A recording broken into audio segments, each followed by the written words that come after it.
Well, greetings, friends, and welcome to the Gospel Underground Podcast. This is episode 58, the first modern mentor, or as I'm calling it, the return of Rhys. We are broadcasting live for us from the Power of Change Worldwide headquarters here in Blacksburg, Virginia. And that's right, I'm here with Jesse Fury, my main man. What's up, Reed? And my new main man, and new friend, Rhys Bezzant. Good to meet you. Good to meet you, too. Well, we are here today with a three-piece. We've changed the shed quarters around. We have microphones flying all over the place, colored lights blinking, and we certainly are thrilled to have a special guest. We're calling it the return of Rhys because he was with us, or with Jesse, year and a half, Jesse, almost 2 years ago? It That's was right. January last year. Yeah, that's right. We did the leaning into lament together. That's right. It was a sad, It was sad. but an excellent episode. Yeah. I certainly enjoyed it. I was on a road trip driving, listening to that, and really encouraged to embrace both the joy of life, but also the side of life that demands from us lament and longing. So, Rhys, thank you for your ministry, your work. It's a pleasure. Well, I figured since we had you live today and we could look and laugh at each other, we'd have a little bit of fun with our in or out segment. I'm a bit nervous about I'm a this. bit nervous I like about it. this. Usually, in or out, you have the option of not answering these questions if you want to stay out on it. Sure. But I'm going to revoke that privilege from you today. Oh, this is just in. This is just in. In with Rhys Bezzant. That's right. Interview with Rhys Bezzant. And so what we're going to do is that I'm going to ask you one question at a time and just give you a chance to talk a little bit so our guests can get to know you a little bit. So question number one. It's our new in or out music. I'm dancing. What is the more non-Australian brand in America? Foster's Beer or the Outback Steakhouse? So Foster's doesn't exist anymore in Australia. You're kidding. Nor does the Outback Steakhouse, though we do have steaks. Well, it's a tie. So they're both. But we don't do bloomin' onions ever. Right. So which one is worse in your mind? Certainly Foster's. So Foster's is one. Yeah. Okay. Question number two. How did you meet this guy who's dancing like a clown across from you right now, Jesse Fury? Nobody that's listening can hear that unless you say it. I mean, they don't know that I'm dancing like a clown. No one can see that rather than hear it. Yeah. That's right. So Thank you. I met Jesse through a common friend, Jerry McDermott, who's an Edwards scholar and was teaching at Roanoke College. I was mentoring Jerry at the time. Or That's not, true. or not, as the That's case not may true. be. He was mentoring me. And Jerry is an Edwards scholar, and I came to visit him in his home, and it was through him and the Edwards Reading Group in Roanoke that I met Jesse. Sandy Young was a part of that? That's right, Sandy Young and BCF. He was my first connection to Jerry. That's right. Awesome. All right, Yeah. so there's a really fun. So I was blown away when I got invited into the secret club, the Edwards Reading Club. Just blown away with the quality, the caliber of pastors and scholars who gather once a month to do so throughout the month we pick something and we read it. I say we. I haven't been there in a while, but it's extraordinary. It's extraordinary. Yeah, it is. It really is. And it's been going for 20 years or something. That's right. It's a wonderful way of pastors resourcing each other. Yeah, so they'll read something. So one year we worked our way through the entirety of the work of redemption, the history of the work of redemption, and so you kind of pick a section, and then we rotate around who leads the discussion that morning, and so yeah, that was the group. Yeah, sure. About how many years ago was that when you first crossed? I think it was 14. I think it was 2014. Okay, good 5 years. All right, a little bit of help for our American audience. You are called a canon. Can you tell us what a canon is? Yeah, sure. You've got to spell it with one N, C-A-N-O-N. I like to think I'm a big shot, but that's quite another story. So a canon is a person... Did you guys... That was a little pun there, guys, if you didn't catch that. The subtleties. A canon is a person who's on the board of governance of a cathedral. So I'm an Anglican minister, and you get elected by your peers onto the board of governance, and you get the title canon. So it's a medieval title. And is that mainly to do with the facility of the cathedral, the spiritual life of the community? All of the above. So it involves responsibility for the buildings, for outreach, for the to some degree the preaching program. You preach in the cathedral. So it's comprehensive. Yes, it's a comprehensive board of governance. Yeah. Okay. And to get even more confusing, the Board of Governors is actually called the chapter. Canon of the chapter. Thank you. There's a hip-hop song in that, Jesse. Just don't let him dance. Well, you already headed me off on this one, Rhys, calling yourself a big shot. Have you ever fired a cannon? I have not. Oh, No, that's not going to go anywhere. Okay. Have you ever had to fire a cannon? Isn't that the same question again? One has to do with a physical weapon. The other one has to do with releasing someone from their. I see. I see. I beg your pardon. No. You get elected. You get elected for 6 years, and you stick it out. Pretty safe position. Yeah, then. that's right. That's right. Nobody's getting terminated. All right, my final question for you. Do you have any opinion at all whatsoever on preparationism? So, if the question is, does it take a long time to become a Christian? I think the answer is more and more yes. It's a technical question, though, isn't it? It is. Well, first define preparationism for us, because I found you on the Wikipedia article on this topic when I did a search of you, and I'm not sure that anyone knows what preparationism is. I don't think I even knew that I was on the Wikipedia article, to tell you the truth. So preparation is when the minister of a church helps someone who wants to become a Christian through 3 or 4 distinct phases, so that the means of grace are so determined, so clear in a church that only you can become a Christian when you've taken on board those particular means. So I think God can use any which way he wants to make someone a Christian, and sometimes it takes longer and sometimes it's shorter, but I'm not going to go to the wall for preparationism. I wonder what they quoted in the Wikipedia article. Was I for it or was I against it? It sounded like it was something of a historical discussion Yes, I think I to probably just took related to Jonathan Edwards and the controversy about whether communion was a converting ordinance or not. I see. Sure. Yeah. I didn't know I was on Wikipedia. Well, you not only are on Wikipedia, but even better, you're in the studio with us today. I'm thankful for it. And so, Rhys, you are a Jonathan Edwards scholar, but I was wondering if you could tell us a little bit more about what you do in Australia. Where are you in Australia? Where do you work? What do you?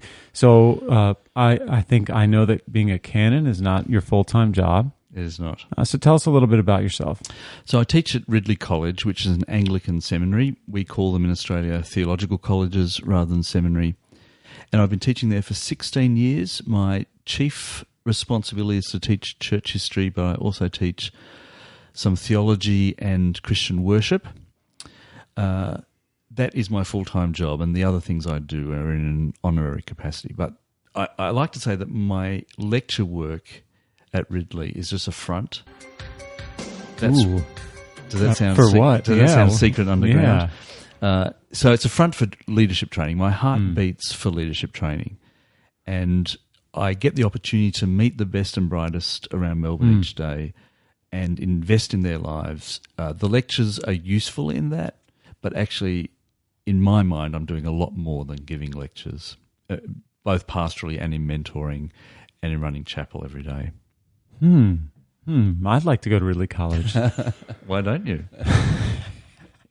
Jesse, you already have 2 degrees, don't you? Yeah, but what about a third? Leadership development. We, Dr. Fury.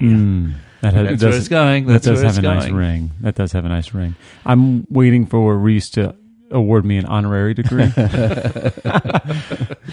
I have to do something first. I didn't even know I was on Wikipedia, let alone honoring degrees. Well, if you can't do that as a canon, then what's the point? I'm with you. An honorary degree of the cathedral. Yeah. Hey, so Rhys, you and I met through a Jonathan Edwards reading group and through Jerry McDermott, a mutual friend. Tell us a little bit about how you became interested in Jonathan Edwards. So Edwards is not a common name in Australia. Not a real famous guy in Australia. No. So our church history has traditionally skewed towards British church history. So there are schools named after John Wesley. Methodists were really strong in Australia, particularly in the gold rushes. But Jonathan Edwards was not a known category. Though British. He was British. That is true. So when I was first looking to my doctorate, I wanted to do something on what the church is. This has been a big theological, systematic question for me. How do we define the church? What what is a church plant, what do you have to do to be a minister of a church. And I discovered that no one had ever written about what Jonathan Edwards thought of the church. And the assumption had been that because Edwards was an evangelist or a revivalist, that he wasn't interested in the church, and people got what they wanted. They didn't actually investigate, so they thought he wasn't. He was particularly fired committed. too, right? So And after perhaps he wasn't. Yeah, He was that's right. He'd been fired after 23 years of working in the one congregation. So I found something that hadn't actually been done for my doctoral work. That is, what was Edwards' view of the church, and I discovered a rich world in thinking about colonial American Christianity, which has had great payoff as well as I compare American colonial Christianity with Australian colonial Christianity. Australia comes 200 years later than the founding of New England by Europeans, but a lot of the same settler issues are present, and now I have a point of reference in thinking about Australia's own history. And there aren't many people in Australia who are researching the Great Awakening or 18th century revivalism, so it was a bit of a niche job as well. And that work you've done on Edwards and the church, you have it has become a published book, yeah? Yeah, that's right. So I was able to use my doctoral research for a book called Jonathan Edwards and the Church. Which is a cool $55 on Amazon right now. Well, you're typing it as we go. It's a bargain. No, 55 US if you're listening from Australia. US, that's right. Which I don't know what that means for Australia. What is that? $80? It's about $80 Australian at the moment. Excellent book, though. Thank you. Book. And but not your most recent book. Your most recent book, which just came out, Oxford University Press, Edwards the Mentor. Mm-hmm.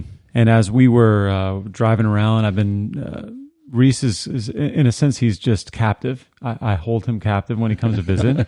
So I throw him in the car and we go places. And as we were driving around, you mentioned, Rhys, that you originally wanted to call the book The First Modern Mentor. Yes. Tell us a little bit about that. Why The First Modern Mentor? What does that mean? So originally I wanted a title that was intriguing.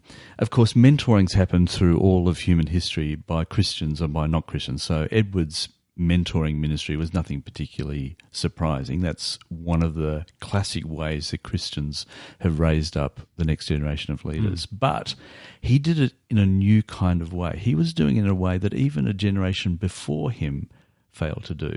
So he was absorbing new worldviews of the 18th century and applying them to that particular pastoral exchange.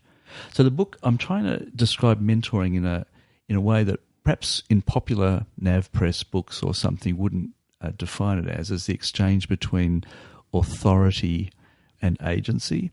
So authority and agency were really important categories in the 18th century in Edwards' day.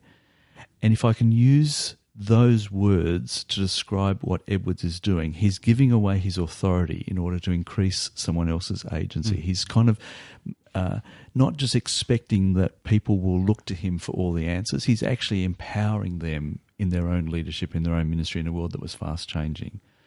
So I've used those 18th century words, but there were practices as well that Edwards used that people before him might not have used. Now, Rhys, when you say the shift going on in worldview, is this where you say first modern? You're using the term modern in the sense of the shift of ideology, John Locke's influence on Edwards. What other things do you feel are influence his view of kind of this, the higher and the lower, the mentor and the mentee? What kind of ideas was he maybe getting in his book deliveries from Europe that were shaping his thought?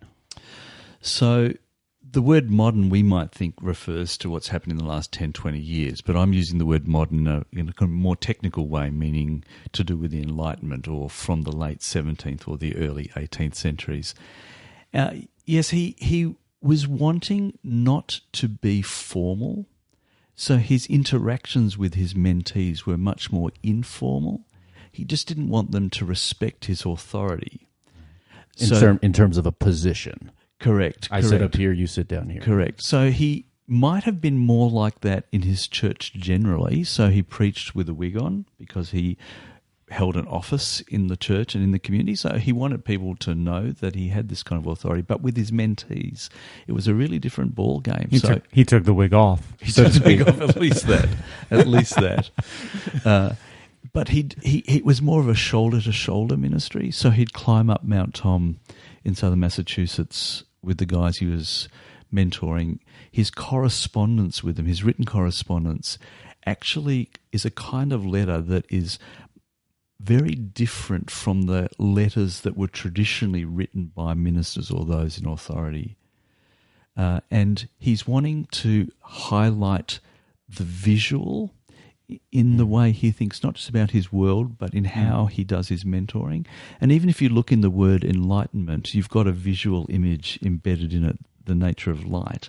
So Edwards is using visual imagery to talk about what he wants to achieve or what he's doing in the mentoring exchange. So he's using language to draw attention to that, but he's also inviting them to use their eyesight to see him embodying what kind of the model. Is that right? So Protestants haven't done well in thinking about the beatific vision, the fact that we'll see Christ face to face at the end, and we will see him and we'll be like him, for we shall see him as he is, as the Apostle John writes. And Edwards uses this as a very powerful way of thinking about daily obedience. So if the goal of the Christian life is to see Jesus, then surely our experience today, in some sense, should reflect that ultimate purpose. So it might be that the mentor, having spent time in private devotions with the Lord, is therefore aglow with the Lord, and that the mentee sees something of the Lord in the mentor. But it's bigger than that too, because Edwards thinks that in preaching, your job is to give people a vision of Christ. You're not doing it by painting paintings. You give people a vision of Christ through using words. But the goal of using words as a preacher and hearing words as a parishioner is actually to see Christ. And Paul uses this language in Galatians, that Christ was placarded before you, foolish Galatians. And the placarding language is visual language, right? How did the Galatians see Christ? Well, they didn't see him because they lived in Palestine and walked with him, but they saw Christ because Paul had preached to them. That's the idea of mimicry, almost, that imitate me as I imitate Christ, and that image is before them in the community of people, even the leader. Yeah. That's right. So Edwards is surprisingly visual, even though we know him as a wordy preacher. And so he thought it was really important that the guys he was mentoring should have access to his life. Partly socially, that was possible because he would have them in his home, and some of them lived up to a year in his home, and they had jobs around the house, whether it was chopping firewood or teaching the kids Greek or something, which I assume, Jesse, you're doing with your kids. Of course. But, we're starting with Latin. I beg your pardon, of course. It starts with Latin. I'd forgotten the classic grammars. So Edwards would have them in his home, and there was life-on-life learning, which I think is kind of really effective. And there were daughters to spend time with as well. Well, there is that. I wasn't going to draw attention to that right now in this serious conversation. Were there arranged marriages happening? No. Not quite, but Edwards did have 8 daughters. Yeah. So it wasn't surprising that some of the young graduates from Yale would come and spend some time in the want house. to be interns in his house. I get it. Yeah. So you mentioned the letters that he's sending, and the first modern mentor being connected to the type of letters being more, less of an authority letter, more collegial. And if one were to try to find those letters, now I know that you've been in the crypts and in the Yale, the special secret rooms with the Edwards Library, but Beinecke Library, is that what the name of that library? The Beinecke, yes, that's right. Yeah, you know which book to pull on the shelf to open the door for the secret. But for the rest of us, if we wanted to read some of those letters, where would we find them? Volume 16 of the works of Jonathan Edwards includes all the letters we have. So there are none that are not in there, which is a fantastic way of understanding not just what was going on, the details of their lives, but in letters you can see, I use the language of pastoral modulation. You can see how Edwards is changing his language according to the person he's speaking to. And that's a really great window into his pastoral ministry. The assumption has been for the longest time that Edwards was a bad pastor because he got sacked. But I think you can actually be a good pastor and get sacked. That is, being sacked does not necessarily finally speak about how good you were at your job. He did annoy many of the older men in the congregation when he preached against their greed, and they were wealthy landholders who'd promised Native Americans some return on their land, but they hadn't given it to them. Yeah.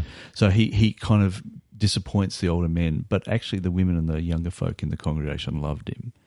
And his mentoring, irrespective of those congregational issues, his mentoring was well received, and he empowered people ably for their own ministries. Rhys, if I might ask you, back up a little bit when you talked about the beatific vision, the Protestants' loss. I mean, Thomas Aquinas built his whole theological project around it. We have books from other parts of the church like Imitation of Christ.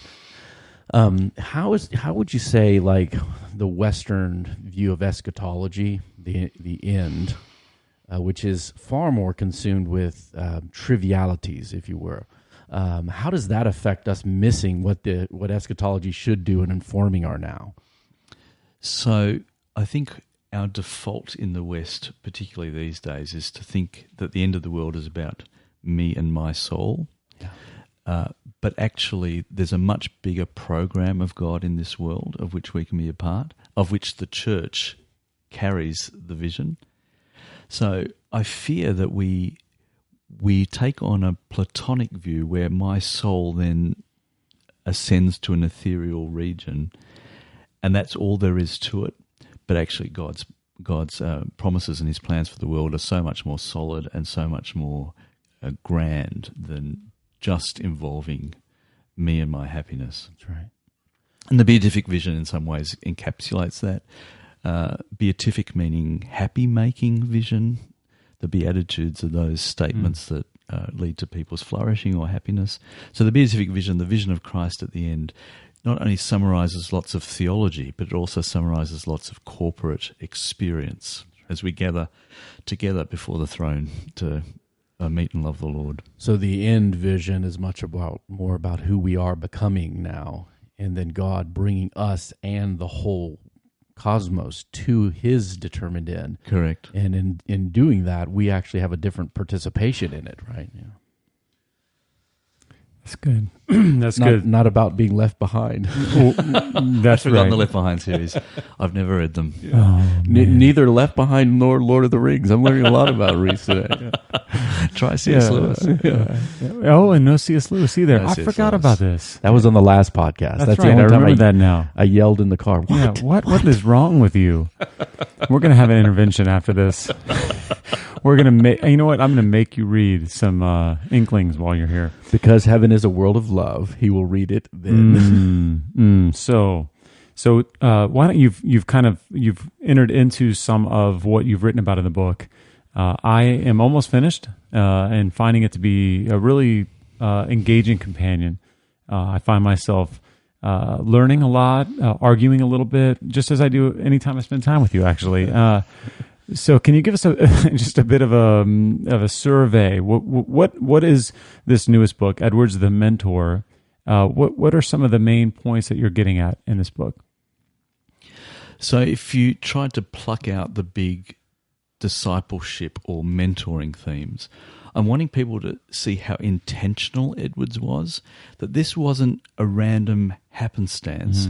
This was designed for the sake of future generations of believers. So he had a big plan, and he saw himself as part of a movement builder. So I want people to think about mentoring intentionally. Pastors say to me all the time, look, I just don't get time for it. I know it's important, but there are so many other things that come up week by week. And I get the busyness and the pressures of pastoral ministry. But actually, if we're not preparing people, preparing our churches for the next generation, if we're not actually thinking about who's going to pastor my grandkids, then I think actually there's a certain sense in which that's a pastoral fail. That I think part of the job of the pastor is actually to be raising up the next generation of people to be pastors. And we're failing parents in doing ministry that way because shaping children in your own home, if you've never understood what it's been to be mentored, and what we suffer in with America, even my own personal life, never being fathered, right? We handicap folks, and they don't even know there's something missing of how to pass on culture, theology, life, character, moral, even quirky traits, right, that we pass on to our children that we receive from mom and dad. A pastor failing to mentor in the church is failing them, even as parents, and that's kind of unspoken, unseen at times. So you're presenting Edwards as, in some ways, a kind of model for mentoring as a movement kind of building or movement facilitating leader?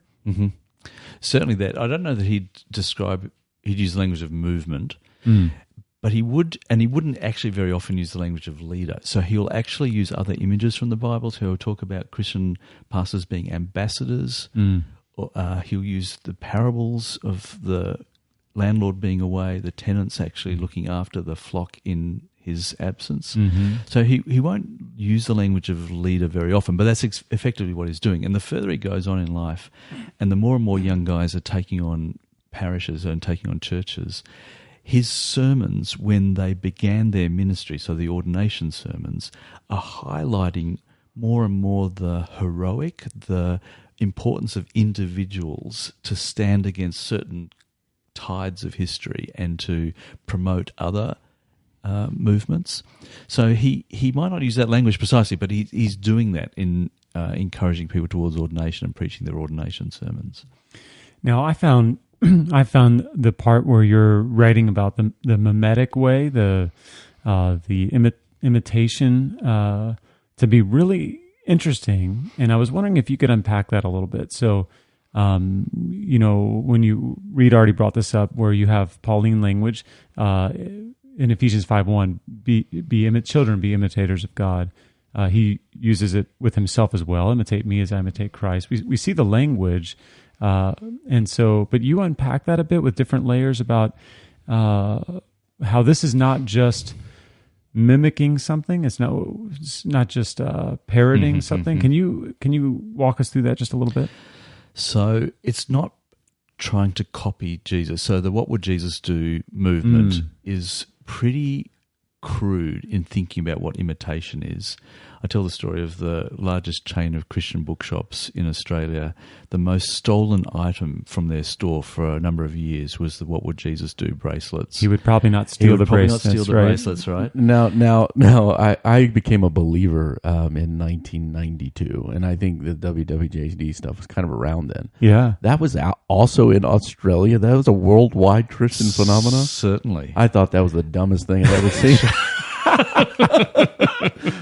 I'm not wearing one of those little bracelets. Sure. So that's probably not what. That's probably not the project. Negative example. Yeah. No, what it means to imitate Paul, or as Paul imitates Christ, is to make sure your life is a series of dying and rising. That every day you're dying to sin and you're rising to new life. That's ultimately what it means to imitate Christ, and to have a cross-shaped life. If you want a passionate life, that is a life built on Christ's passion. So that's, I think, the kind of ultimate point of it. Just like in baptism, you're promising to die to sin and to rise to new life, which is effectively a promise for daily discipleship. That's the kind of picture, I think, that a mimesis or imitation is getting towards in the New Testament. And I think certainly that's in Edwards' mind as well. So there will be some of his young guys who want to preach like him. That is a crude imitation. But actually he doesn't encourage that. He chooses mentees who are really different from him. He's not expecting them to be like him in personality. He actually wants to empower them to do their own thing. And so the two guys, Bellamy and Hopkins, who are his main mentees, who had massive impact in the revolutionary period and beyond, those two guys were vastly different preachers. One was loud and boisterous. One was really quiet and retiring, and Edwards was probably in the middle. I think that's a great picture of him wanting to empower whomever the Lord puts in his path, not expecting that person to be to parrot him. And today we have we think it's a little bit of a problem, celebrityism, where certain figures are lifted high within whatever circle it is, not just the church. This is Western civilization in general. And then you kind of start seeing people trying to preach that way. And I'll never forget when I was a very young man preaching on campus, actually on this campus, and my wife was there. And afterwards she said, "Stop trying to sound like so-and-so." And I was like, Yes. "Was I?" She goes, "Yeah, be yourself. Yes. You're going to do better." I'm like, Yeah, I say to the young guys, find your own voice. And I get that there will be powerful models, and you pick up some of their features of preaching without realizing you're doing it, right? Yeah. But then you do have to become aware of the ways in which you could do better if you are more like you. yeah. Which I think is My daughter uses the same hand motions when she speaks on like her high school FCA meeting or whatever that I use, and those kind of things, those dependencies, she just picked up over the years. Right. But she has her own voice and her own personality. Yes. I remember when I started speaking with my hands like my German professor did at university, and I realized, where did that come from? And kind of correcting myself, and that's okay. I think that's part of what we do when we learn. We imitate, but it's deeper than that. Good. So part of what you're doing with this book is you're inviting us as readers to, in some ways, to look to Edwards as a mentor for our own mentoring projects. And so, but if you read enough Edwards or learn enough about him, you learn the same thing you learn about any historical figure, which is he had flaws. There are things that you may not want to imitate, that you may want to avoid. And so I was wondering if, kind of in closing of this conversation, Rhys, you could give us some advice as a historian, someone who's given a lot of time to thinking about Edwards and mentoring. How can we be mentored well by flawed people, and maybe even particularly by historical figures, right? So whether it be Luther or Calvin or Edwards or Taylor, or we could kind of go down the line. How do we do that well? How do we make sure that we're thinking critical, but not being too critical that we can't have anybody to mentor us? If you want to mentor historically or even in real life, in real time, then inevitably they're going to be flawed people. So you don't have a choice whether you're going to have the flawed mentor or the unflawed mentor, right? Edwards' basic project was to help people integrate each part of their life with every other part. So their mind and their heart and their hands, their soul would be mutually reinforcing. Each part would contribute to the other. And Edwards did that reasonably well, and he taught others to do that philosophically and in the ministry model he set up. But that doesn't mean he did it perfectly, but I can imitate that aspiration towards an integrated life, and we're living in a world that's fragmented and where human identity is kind of has been acerbically reduced. So I think we do want to look to a guy like Edwards, who's trying in his own way, adapting to a new kind of world for integrated kind of human flourishing, even though he's going to fail us at certain points. And the Apostle Paul in 2 Corinthians speaks about God's grace being made perfect in our weakness. So the weaknesses of our models actually don't stop God from doing something for them and also through them for us. So we must actually. I think I've seen this several times in my own life, and people that I've mentored, where they have somebody they really look up to has some sort of failing, be it character traits or moral failings, and there's this crisis moment, and I find it's a very teachable moment that we say, well, what were we really looking to? Who were we really looking to anyway? And you come to the realization is that I'm looking at people, but if we're not seeing through them to the one that we need, right, Jesus himself, who is the completed, the incarnate man, the one who is without sin and flaw, we're always going to be slightly leading ourselves astray if we put those people too high. And at the same time, we can't become cynical, right? This guy's messed up. I can't trust anybody. And I see that in a lot of young people today, Jesse. I don't know if you see that. Or Oh, yeah. Or when people who've led someone else to Christ stop being themselves Christians, it's a spiritual crisis for the young folk who've been led through them. But that doesn't actually invalidate their conversion, right? That's right. God can use a crooked stick to draw a straight line. That's right. That's right. And so let me ask you this one. I'm adding a final question here. I've heard someone give the advice of when we're thinking about mentoring, that we ought to have at least one living mentor and one historical mentor. So, maybe choose someone and just get to know that person, their writings, thinking particularly of a historic mentor. Do you have any advice about that? As someone you have a historic mentor in a sense, give us some advice about finding a historic mentor. Is that a worthwhile project? If it is, how do we go about doing that? One, it's really important to read biographies of Christians from the past, because that helps us to understand that our life is actually the unusual life in terms of world history, that Christians have gone before us, had it much tougher than us, and who've survived in ministry or who've succeeded in ministry despite the different circumstances. So learning about others' lives is refreshing for your ministry today, and it's also going to expose some blind spots in your ministry today, and it's going to provide resources for your ministry today which you weren't expecting.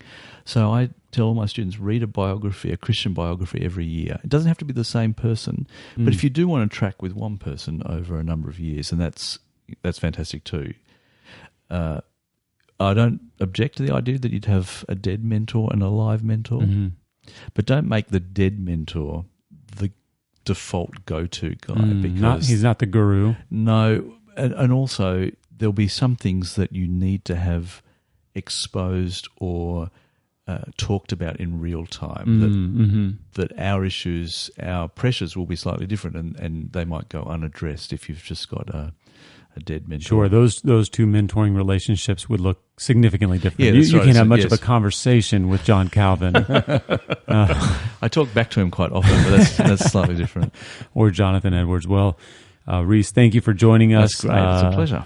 Rhys's new book. Oh, yeah, go ahead. Yeah, I was going to say that I really appreciate, Rhys, you saying that, because I've been in and out of seminary doing an MDiv for almost 20 years. Quite a long time. Quite a long time. Yeah. And one of the things you see is that those who get obsessed with books, they almost lean into those more than to the gospel community, their local church, or even their families that can see where they are, their growth, their progress in grace, and can speak to it real time. And so I think it's more, the people that we walk with regularly are going to influence us more, but then the perspectives that are different. Like, I appreciate that you picked someone to do historical studies on as an Australian who was a colonial British person in North America. That is something that's outside of your context, outside of your stream. And so one of the things I was really encouraged by in seminary not too long ago, they asked us to pick a historical person, and I picked an African American because there was none on the list. And I was like, well, I haven't learned from that tradition, and so this gentleman, Gardner C. Taylor, who was called the Prince of Preachers, the best preacher in America by Time Magazine, I had no idea who it was. Wow, and was enriched because there's same, he was an American, but also different experience and different road traveled. So when you pick that historical one, don't be afraid to be Australian and grab a North American or vice versa from around the great tradition and history of Christianity. That's good. That's good. Well, Rhys, your newest book, Edwards the Mentor, is excellent. I recommend it if you can pick up a copy. Is it on Amazon? It's on Amazon, right? Surely. It's available on Amazon. Everything is. Yes. Everywhere that books are sold. Everywhere I think that's what he's supposed to say. Oh, yeah. Everywhere where good books are sold. Thank you very much. Very good. Very good. And Rhys, I'm so thankful for you visiting with us. I'm so thankful for you spending time with us here in the studio and the shed quarters. The shed quarters is a thing, I gather. It's a thing. Yeah, that's right. It's nothing more than a thing. It's just a thing. It became a global shed quarters. Oh, that's right. It's the global shed. Yeah, we are in the global shed quarters. The power of change. Worldwide shed quarters. So, I'm really also excited that you will be. Between us recording this and us putting this online, you'll be speaking at our Bonhoeffer House Conference on Virtue, looking particularly at mentoring as a means of cultivating virtue through the life of Edwards and the practices of Edwards.